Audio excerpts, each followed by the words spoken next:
पुणे की सुबह थी। सूरज की हल्की किरणें खेतों में सुनहरी चादर बिछा रही थी। गांव के लोग खेतों की ओर बढ़ रहे थे। उन्हीं खेतों में एक बच्चा भी अपने पिता के साथ काम कर रहा था। पसीने से भीगे माथे को पोंछते हुए वो बच्चा आसमान की ओर देखता और सोचता, क्या यही मेरी जिंदगी है? क्या मैं भी बस खेती करूंगा और फिर चले जाऊंगा? क्या इससे आगे कोई रास्ता नहीं है? उस बच्चे का नाम था ज्योतिराव गोविंदराव फुले। ये वही बच्चा था जो आगे चलकर महात्मा फुले कहलाया और जिसने पूरे भारतीय समाज को झकझोर कर रख दिया। 11 अप्रैल 1827, सतारा जिला, महाराष्ट्र। एक माली, कृषक परिवार में जन्मे ज्योतिराव का बचपन बहुत साधारण था। उनकी मां का निधन तब हो गया था जब वे छोटे ही थे। पिता गोविंदराव परिवार को संभालने के लिए दिन रात मेहनत करते। गांव में जाति व्यवस्था गहरी जड़ें जमाए हुए थी। मंदिरों में प्रवेश ऊंची जातियों तक सीमित था। निचली जातियों के बच्चों को स्कूल जाने की अनुमति नहीं थी। फिर भी गोविंदराव ने हिम्मत करके बेटे को पढ़ने भेजा। पहली बार स्कूल जाते समय ही कई लोगों ने ताने मारे, अरे, माली का बेटा पढ़ने जाएगा, किताबें पकड़ लेगा, दुनिया उल्टी हो रही है। लेकिन गोविंदराव ने बेटे को समझाया, बेटा, पढ़ाई ही वो चाबी है जिससे हमारे जैसे लोग भी आगे बढ़ सकते हैं। ज्योतिराव ने हिम्मत नहीं हारी। उन्होंने मराठी स्कूल में पढ़ाई शुरू की। धीरे धीरे वे स्कॉटिश मिशन स्कूल, पुणे में पहुंचे। यहां उन्हें अंग्रेजी और नई सोच से परिचय हुआ। पढ़ाई में वे बहुत तेज थे। शिक्षकों को भी उन पर गर्व था। लेकिन समाज की संकीर्ण सोच उन्हें हर बार याद दिलाती कि वे निचली जाति से हैं। एक बार का किस्सा बहुत मशहूर है। ज्योतिराव के एक ब्राह्मण मित्र ने उन्हें शादी में बुलाया। खुश होकर वे अच्छे कपड़े पहनकर वहां पहुंचे। लेकिन जैसे ही मेहमानों को पता चला कि वे माली जाति से हैं, लोगों ने उन्हें शादी से बाहर निकाल दिया। उस रात ज्योतिराव देर तक सो नहीं पाए।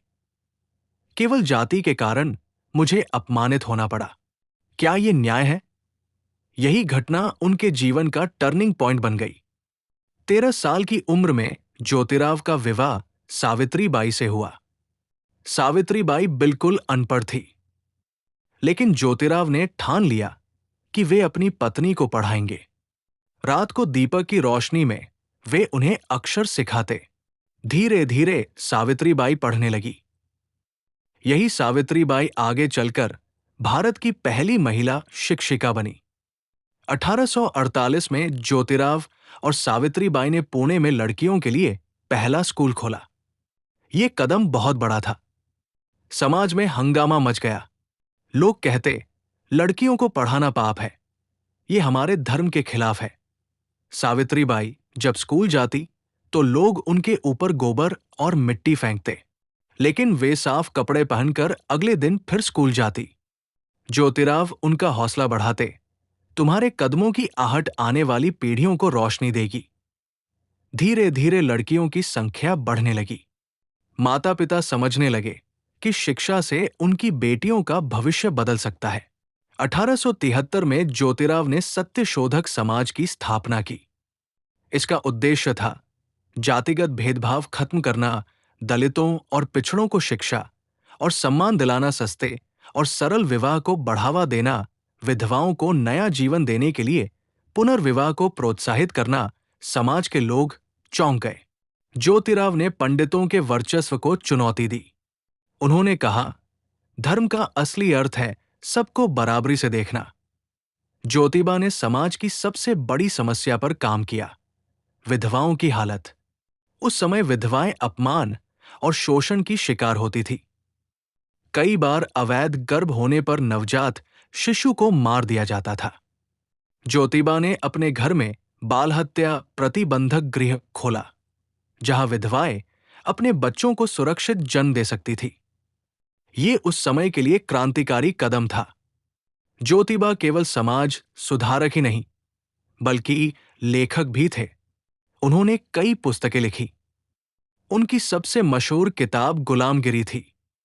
इसमें उन्होंने जाति व्यवस्था की जड़ पर प्रहार किया। उन्होंने किसानों की हालत पर भी लिखा, शेतक्याचा असूड। उन्होंने ब्रिटिश सरकार से किसानों के शोषण को रोकने की मांग की। समाज में धीरे धीरे उनके विचार फैलने लगे। लोग उन्हें महात्मा कहने लगे। उनकी पत्नी सावित्रीबाई को भी भारत की पहली शिक्षिका माना गया। आज कई विश्वविद्यालय, पार्क और संस्थान उनके नाम पर हैं। 28 नवंबर 1890 को पुणे में महात्मा ज्योतिबा फुले का निधन हुआ, लेकिन उनके विचार आज भी जिंदा हैं। वे हर बार हमें याद दिलाते हैं, परिवर्तन की शुरुआत एक व्यक्ति से भी हो सकती है।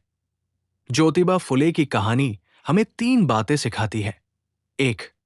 शिक्षा सबसे बड़ा हथियार है। 2.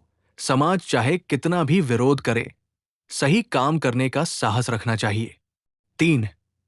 अगर आप अकेले भी हैं तो भी क्रांति शुरू कर सकते हैं।